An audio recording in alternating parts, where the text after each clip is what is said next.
All right. Hello, everyone. Welcome to another episode of the Sovereign and Optimal podcast. We have Matthew. Thanks for joining us, man, from Healthysol Soap in your warehouse here. My friend, thanks for coming, dude. Thanks for making the drive. I think this is going to be a lot of fun. It is, man. Definitely a long time in the making. And obviously, I've known you for a few years now. I've seen the glow up in real time. And I love to see it, man. I know you were started with ATG and all that. You were ATG certified. I'm sure, obviously, you still are. You've reaped the benefits from that, and now you're building soap empire, man. How does it feel to be taking down big soap, basically? It's a very, I'm very grateful for the experience. So maybe you're just a little closer. Yeah. I'm very grateful for the experience. I think it's, not what I had written or planned at any point in my life. Mm-hmm. And I know that at any moment, I will be doing something else. And I just kind of take it one day at a time, and I like to think that there's not much different. The me from 2 years ago is not much different from the me today, Mm-hmm. and that's really what keeps me kind of anchored. Yeah. For those of you who don't know, Healthy Soul is a special business. It's my first businesses aren't supposed to be going this well, and I know that, and I'm just having a lot of fun. And I think God wants us to really succeed, and that's why we are. And I don't take that for granted. Beautiful, man. And I guess, like, what was the impetus to really start? Like, why soap? What were you going through personally that made you even think about the idea? Like, how did that come to mind? So a few things had to go a certain way in over the course of a couple of years. It's not like there was one moment or occurrence that just planted the seed of Healthy Soul. It was during the pandemic when I was suffering from back acne, blackheads, just not the healthiest skin. And while maintaining a skin regimen with Neutrogena, Yeah. CeraVe, all those kinds of products. Zog slop. Exactly. Yeah, and I cut those out during the pandemic and only used water for hygiene, and my skin cleared up. So that's something that always stood with me. What came next was me building an influencer page promoting health and fitness, and building an audience that I wanted to monetize off of, but in a genuine way. I tried personal training. That didn't work out. I didn't like it. I find myself a year and a half in of being unemployed, racking up debt with 25, 30,000 followers and not really doing anything with it. So I wanted to provide a service or product to customers that was genuine, because that's what I thought my content at the time it was. It was genuine reels made for the benefit of whoever's watching it, knee pain related things, nutritional related things, whatever it was. So with tallow being a trending topic, this is the third thing that just happened to be happening. Tallow being a trending ingredient in skincare cosmetics like tallow balm, we made tallow soap, which not many were doing at the time, and that's how we became Healthy Soul Soap. Beautiful, man. And how is the process of the first bar? Like, what comes in? What are the ingredients and the layout on that first day where you buy everything and you're like, I'm going to try to make a soap bar? Not many people do that. Yeah, we spent maybe around $50 gathering all the raw ingredients from... Best $50 you ever spent. It was raw ingredients from Whole Foods, coconut oil, tallow, olive oil. Amazon, we got some sodium hydroxide. That's a caustic soda. It's a very dangerous chemical, but it is necessary in the production of soap. That's how soap has been made since its inception. And the sodium hydroxide back then was ash, wood ash. Okay. Today, we can manufacture it ourselves, and it still is a chemical that just saponifies the oils. It turns the fats into soap. That's as deep as an understanding as I got for you. You know, I'm not like, we'll get into the weeds, but I'm not a chemist. The saponification literally creates soap. Yeah. And so I took 2 attempts at first. The first batch, I had an aluminum spoon mixing the water and lye, and the sodium hydroxide is otherwise known as lye. Yeah. It was a antique spoon of my now wife's grandma, made out of aluminum. Sodium hydroxide and aluminum have a huge reaction. It deteriorates the metal. So I effed that spoon up, a family heirloom. And we tried it again for some reason. After this first time not going well, and so it just melted away the spoon. We just had to throw it away, creating fumes, like horrible fumes, in her balcony in LA. That's crazy.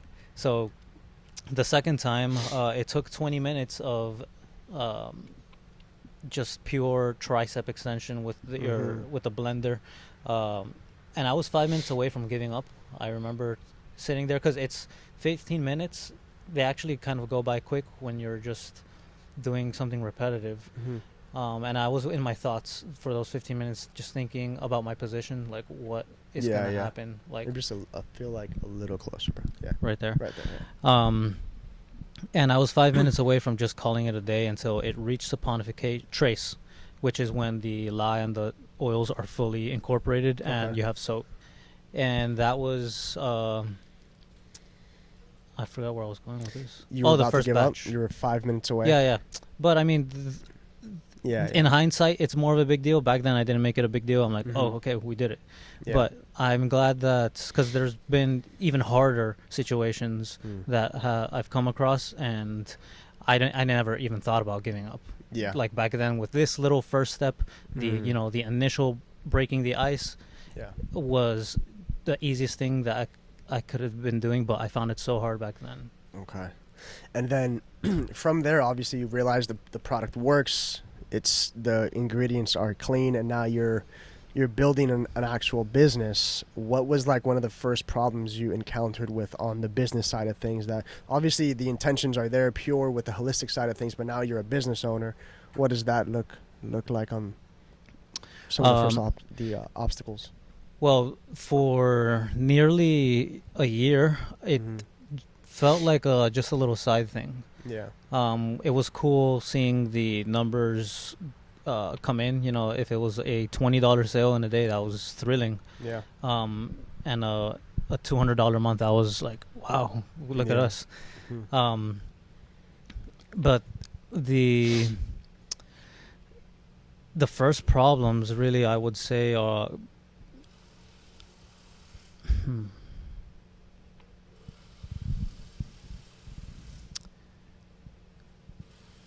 it's like a scaling issue, like you're...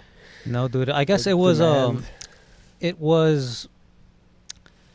not knowing how to sell it. We had an audience through my personal social media that we could sell to, but it wasn't really scaling, It was only limited to a small group of people. So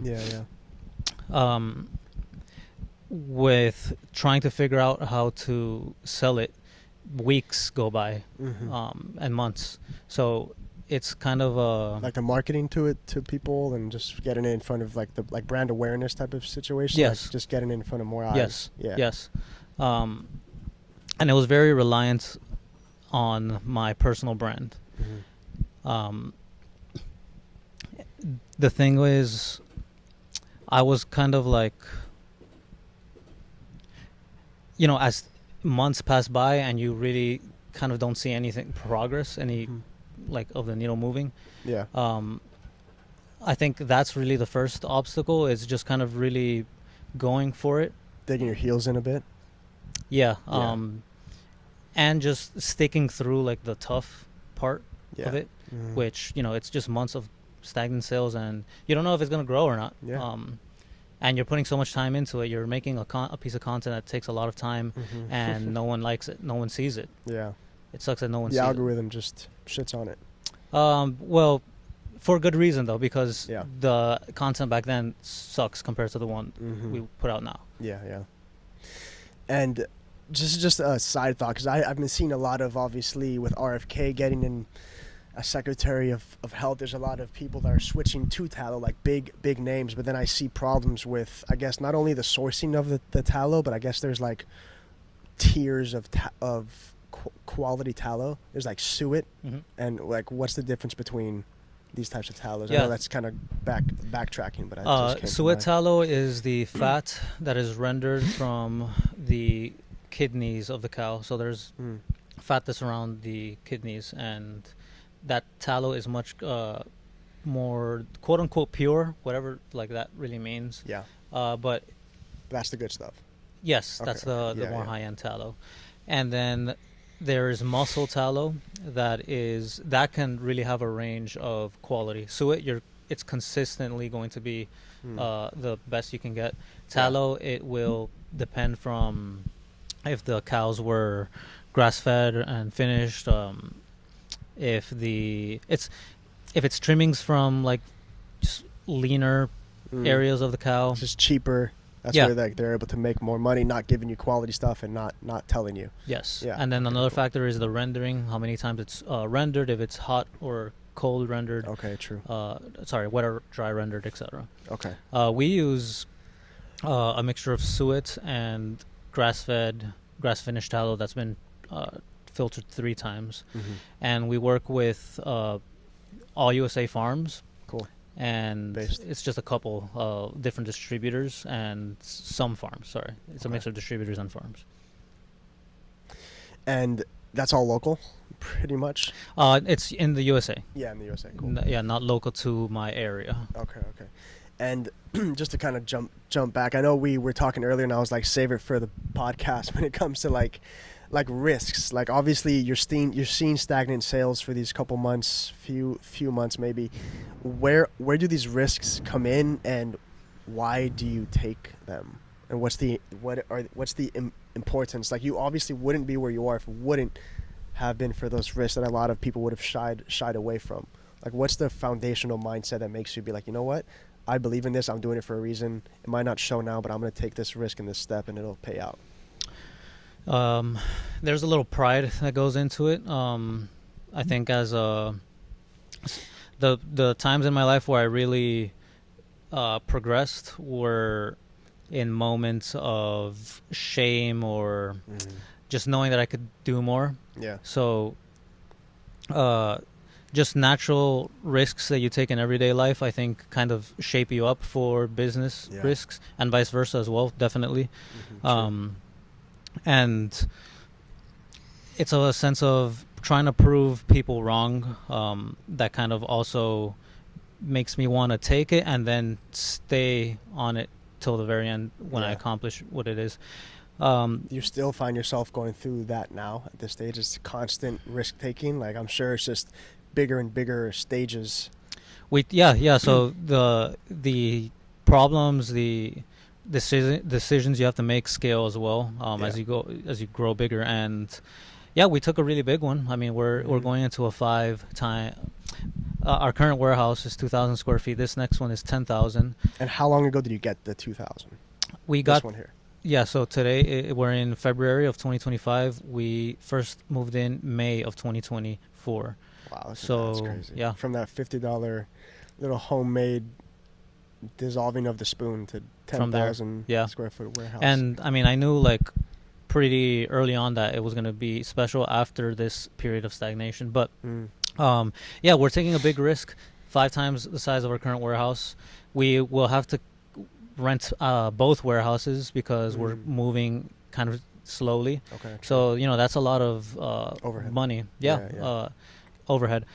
We've got new equipment that nobody in here has ever worked with soap before, and we've figured it out as far as making the perfect product. It's not actually that hard. But it's very intimidating at first. I'm sure. And it's a big upfront cost as well. So that's eating into money that needs to go back into paying people. getting these high quality materials and then marketing it. Um, and this is all kind of just happening at the time that I'm a first time dad too. Yeah, yeah. I was gonna say that for sure. And Like the amount of life changes are just nuts. Mhm. There's nothing to 5,000 square foot to a child to 10,000 square foot warehouse. Now, how many employees do you have now too? we've got 10. 10. Wow. So now you're a whole managing a warehouse too. You're just becoming, it's just step after step, and just like you're on a treadmill now. Yeah. And Which is beautiful to see. That's a blessing, obviously. It's just obviously comes with probably a lot of unseen mhm. things that you didn't even account for. You just taken in stride. Yeah, the hardest part is managing people, for sure. You got coconut water there for him and everything. Yeah. You're treating him well. Yeah, I'm doing my best, but Yeah. it's showing me that I gotta really like be assertive, you know? And it's just cool how everything from my marriage to work to business, the content to just everyday interactions with friends, it all kind of every experience just makes you better everywhere. But yeah, I mean, big risk, new family, and I think that it doesn't feel like risk at this point. I know that it is, but because you think of risk with a negative connotation a lot of times. Most people do, I think. Yeah. I think that's the big distinction between the people that get what they want out of life and the people that don't. Like, how willing are you to see the possible bright side of the risk and not shy away from the downside? Like, life is inherently risky. Everything is a risk. So, like, I know it's cheesy, but the only risk is not taking any at the end of the day, because you never know what you're made of. You never know what you're capable of, what your limit is, and you're obviously pushing those limits, and it's working out for you. And I don't think any successful entrepreneur, athlete, or anything would be in the position that they're in if they didn't take those risks and put themselves like on the boundary for their purpose and for their mission. Yeah, and when the younger the better too. There's just less to lose, and I mean, you can really take a few on the chin when you're young. For sure. Dude, I had a good thing that I was going to talk about. The risk with whatever. But there's it's a podcast game. There's a feminine side that's very important too. It's I'm a very like 0 to 100. I may not finish the job, but when I'm on the job, I'm gonna pretty much go all out. I want to get to the next thing, even though the thing that I'm currently on is not complete or done to its best ability. Just because I'm seeing, maybe it's shiny object syndrome, or maybe I have a good gut instinct and I just want to get to this thing that I think is very promising. It's very important for me, the kind of person that I am, to have a grounding force, and that's my wife. She's much more on the calculated side, wants to take things more slowly. And I need that. It's that duality. I know it seems like she has a big part in it too, and you guys you're synergistically growing, and it's a beautiful thing to see. But yeah, so she grounds you. What else? Obviously, I feel like a routine, as you start to have so much going on, must also be very necessary. Like, you obviously need to stay jacked, you need to be healthy, you're a father now. Like, how is that routine ground you, and how have you been able to manage that with your health and everything? So I've gone out of shape for sure. I used to be ripped, and I mean, I deleted all the evidence, so you won't be able to see, but I was very you gotta lean. keep it there for motivation. So I mean, I didn't manage it well. I didn't really have a routine, for sure. With everything that happened, and now that I've just gotten better at managing my workload, now that I have reps in, I was making the soap myself out of my mother's guest bedroom for nearly a year. Wow. And she thought that I was just crazy. Oh, this is whatever the next thing my son is on until he moves on to the next thing. Because, this was like the 10th thing in my life. But sorry. I think that's also so important, man. Like, so many people I hear say, like, 7, not even a business attempt, but any personal endeavor, it's like, oh, I had 7 failed business endeavors, 7 failed businesses until, like, I created the gold mine. Like Alex Hormozy has those stories. Everyone has those stories. That perseverance to keep going, I think, is just so huge. Like, when you get rocked, you double down. You can't let the L's in life actually bring you to the ground, or you're what are you made of at that point? Like, the W is inevitable if you keep pushing through the L's, and obviously you're like living proof of that. Yeah. A failure is kind of subjective in a way. I really like failing myself because there we go. You know what? After getting so much better, having a better intuition, making better decisions, being quicker with my decisions, just being smarter and wiser, more knowing how to play the game. Every time I make a mistake, I'm like, oh, the next version of me is going to be even better. You actively are thinking this. Yeah, because like, I'm building up. I'm like getting XP points. Yes, that's how I see it too. When I mess up, I own it immediately. Yeah. Sometimes I might fight it in my brain, like I'll try to justify, and sometimes I do, or just sometimes my approach could be better, or sometimes I flat out missed it, and you're honest about it. Yeah, and then I learn from it, absorb it. It doesn't hurt. I'm not mad. I'm just like rats, like because it was my fault. Yeah. Who else to blame? So I just make sure it doesn't happen again. It's easier for me to say this in business. In marriage, it's a different story. Yeah, and Haley would, Haley would be shaking her head at what I said. But it's again trying to get what's good from here, translate over there, vice versa. The way you do one thing is how you do all things, right? What has I'm sure there's that works the other way around too. I'm sure there's things you learn from marriage you apply to business, things you learn from business you apply to fatherhood. It's like a trifecta. Yeah. What does that look like? So for the longest part, I realized that right before my daughter was born. This business was like raising a baby. It was without its mom at the beginning, without me or Haley, the mom taking care of this baby, this business, dead. No chance. So I realized when the business was having success or thriving was when I was caring for it just like a mother would sing, feed, and comfort her baby, how I see my wife do it. Yeah, the business starts crying in the middle of the night. Yeah, well, and crying would mean like, 0 sales in weeks. Yeah. Thirsty. Yeah. No content posted, etc. So it just kind of, it's a nice parallel in life to view, like this business is very important to us. It provided most of the cash flow at the beginning went to feeding ourselves. It's provided for us since the beginning. So now that it was at a place that it can really survive on its own, it still needs our attention, but it's doing very well.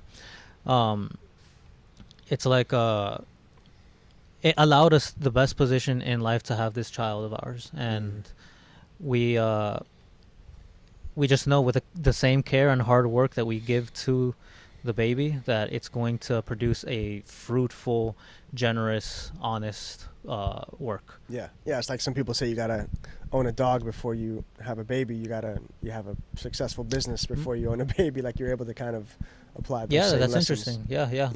Yeah, I mean, where else would I have learned this, if I just kind of went about my life kind of not going with the flow. I don't know, there's a term of people, normies. Exactly. But there's a lot of people who just kind of aren't aware. You can probably speak more to and what do you that's actually a good segue. Like, what do you see in yourself, because we all have these I'm not going to say dark past, but we've all had our own awakening arc in some ways. I'm sure you've had yours from. We both come from Miami. Like you're from Kendall too, no? Yeah. Yeah. We both literally come from the same neighborhood in Miami. Just the culture that surrounded you there, the normie culture, let's call it. It's everywhere. It's everywhere for sure. I feel like Miami's obviously a different breed, different little spice of it, but the literally spice, but the glorification of apathy and depression and not doing anything with your life is almost like in some way like propped up, and it's like something. It's cool if you don't care about things. Like what has happened, or what was that arc like for you? You know, and why is it that paying attention to your health and soap and these more holistic aspects of health are able to awaken that side in you and in people a lot? Like what do you attribute that to? The first that makes sense. Yeah, the first red pill of mine that really just extrapolated to so much was ATG, knees over toes. Cool. Why? Because a common belief is that bend your knee all the way, and it's damaging. Yep. But it's not. Yep. Just to put it shortly. Knees over toes, like they always say, if you're squatting, knees can't pass your toes. Yeah, but there's exactly. obviously a spectrum of range of motion. So that just kind of broke them. It was a limiting belief that I carried that was just broken because I developed strong knees and etc. So I just kept. I started to question just things because I never questioned things before. Cool. Until I got to this experience, and it took me everywhere, from food to sleep, sunlight, to spirituality, to grass-fed tallow. Yeah, there we go. So honestly, I wanted to get healthy because more than anything, I wanted the attention of women. There we go. And many like such most women, cases. yeah.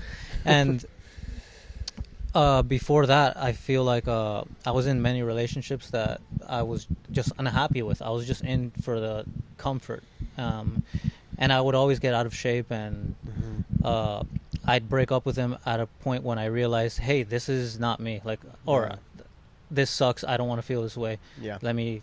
It's wasting time. Here. Yeah. Wasting away. So when I started to take care of myself for the wanting to look good, I was trying all sorts of things to increase testosterone, and I googled it, like what increases testosterone. Didn't find anything good. Stay away from the sun. Eat freaking plant-based meat. And I could have fallen for it. I just thought, let me look it up somewhere else. And on Twitter, Instagram, that really just it taught me so many things that I just did kind of like, let me try it out. What is wrong with the sun? I'm not scared of cancer myself. A lot of people are, but the sun is such like, why would that be bad? Of all things. That was for me the way ATG kind of opened your eyes when I learned how healing and powerful the sun was, and how much it's demonized, how they make you afraid of it. Pulling that thread for me just was awareness. Red pill after red pill after red pill. I was like, oh, the sun literally gives me power. What else gives me power that they're telling me is bad? And it's just so many like mental hurdles to go over. Then you're living life on your own terms and starting businesses, and you're taking control of your reality. And I attribute that to the sun and strong knees, I guess.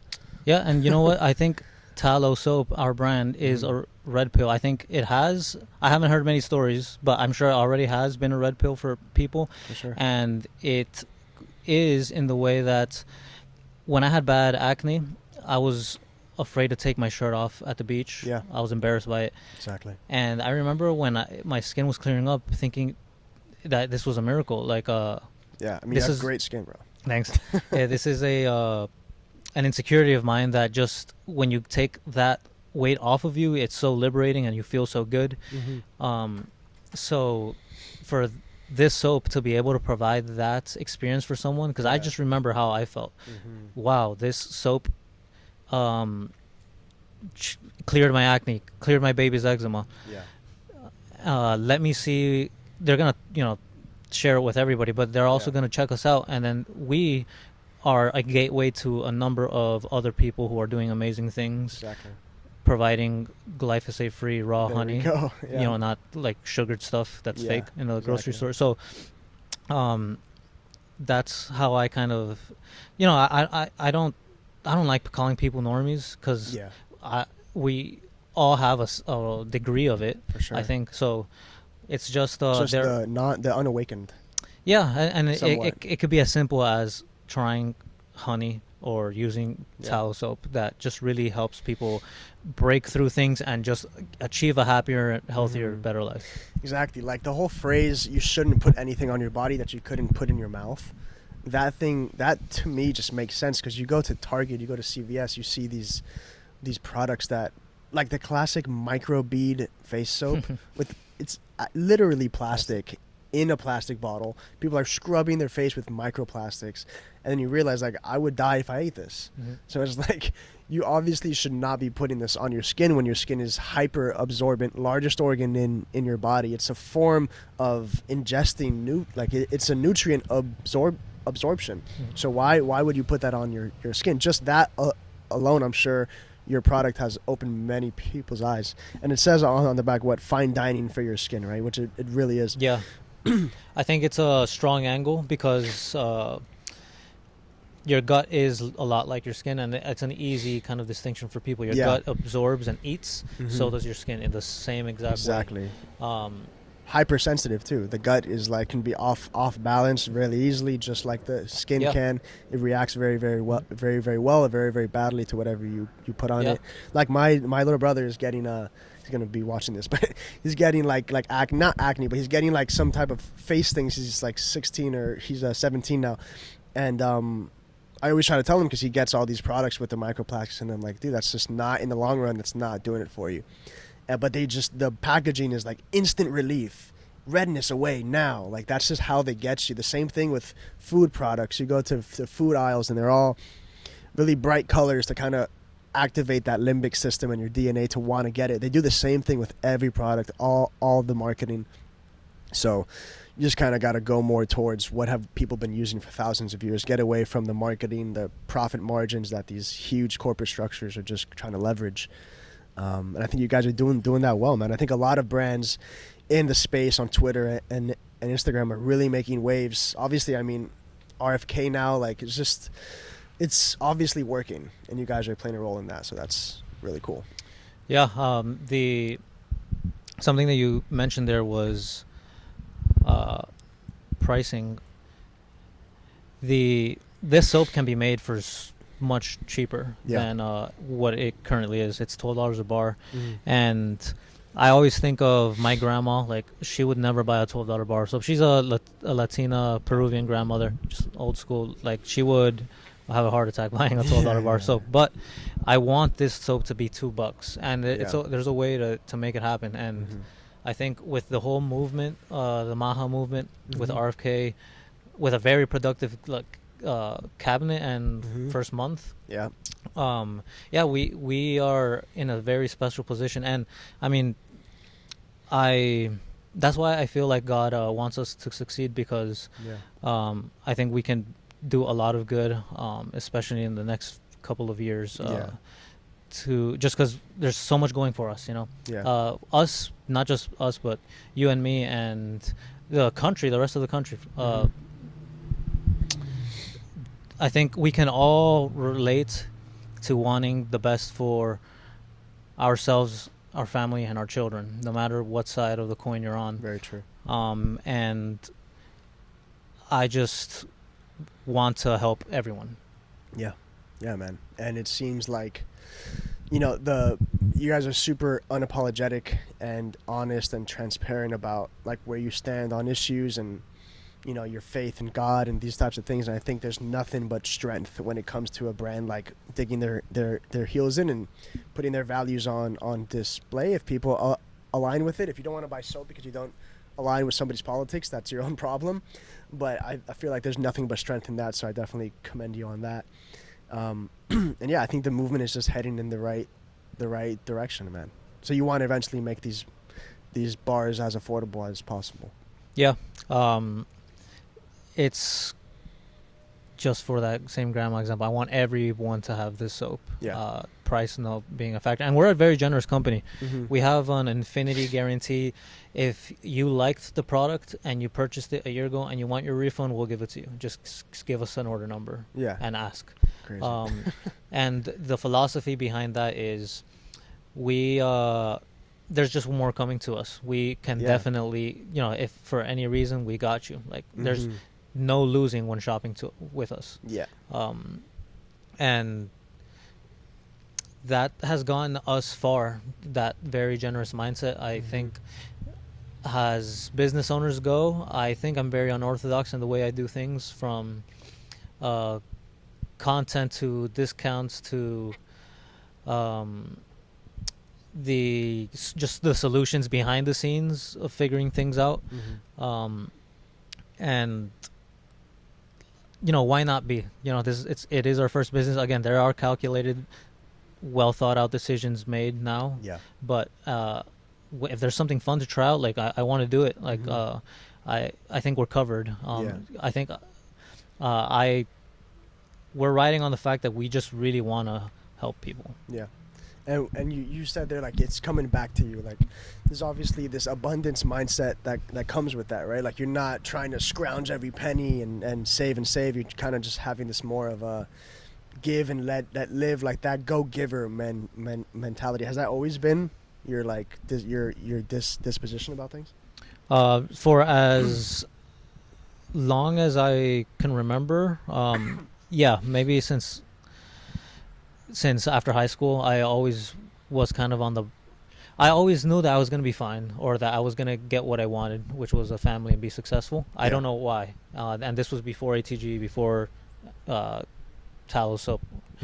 And for no good reason. I mean, I didn't really I would party on the weekends, smoke weed. I wouldn't try hard in relationships or jobs. Failed classes, dropped out of college. But I always thought I was going to be good. And I wasn't really a firm believer in any... I was agnostic. Yeah. It worked out. I've just always remained positive, and now that I have more agency and more ownership of my actions and what I have, now I just try to make the best decision I can, and no matter what, I'm going to be covered because I did my best and it happened the way it's supposed to happen. Success or failure, if this thing explodes or it sinks, God is good and he knows what's best for me, and that's what I want. So there's no, what's the opposite of abundance mentality? Scarcity. No. Fulfilled. Yeah. Beautiful, man. And you, and obviously you didn't have that faith when things were going bad, and now you have it and things are going good. Like, it's just, people like to overcomplicate these types of things, but you put your faith in a higher power, and it served you well. And I think that's just a beautiful thing, and you're instilling that into your family as well. And so as far as like the product, like the category, not the category, the catalog, you have the bone, like, can you lay out the products that you have currently? Yeah, we have bar and liquid soap, we have magnesium salt spray, bone balm, salvation balm, and kind of some soap accessory items that we source domestically and just resell ourselves. But if there's ever an opportunity to completely focus on soap, I would do it. We can just shut the other products down already, because why not? We can do whatever we want. But they've been really helpful for some people. Some people really like it, and it helps sales. Yeah, I mean, the bone balm is great. Yeah, and it's it's also it's our highest priced item. Oh yeah. And it makes us some money. The thing is, I feel like what we do best is soap. That's the bar and liquid soap, and that's the flagship product. Yeah. And if all resources were just poured into those two things, I think we've gone so far with 5 cents of soap, dude. Yeah. Dr. Squatch, other competitors have dozens of soaps that range from scents, colors, grits, specialty things, limited edition things, and we can, all of that's kind of just noise. Soap can just be so ours is very simple. Yeah. It's as simple as it gets, because it's just oils, essential oils for fragrance, and that's it. Yeah. So we don't need to add all these fancy things, but if we add soap products that appeal to wider audiences, we still deliver a good quality product, and we just make more sales. That allows us to. That's one of the ways that we can reduce pricing on this. It's just having more variety, and that is a huge slash on the product in just one move. I mean, I could see like a Healthysol storefront. That would be cool too. So we have some ideas on not really under the a Healthysol name, like a Healthysol store where we sell based products of other brands. Okay, cool. Maybe just cool items, because Twitter's filled with amazing items. I mean, look, shout out to Redefining. These shoes are amazing. I mean, why not have a bunch of pairs at a store and sell them to people? Little corner of honey products. Yeah, absolutely. I mean, I wasn't gonna give you a second shout out, but no, absolutely. I'll do it for you.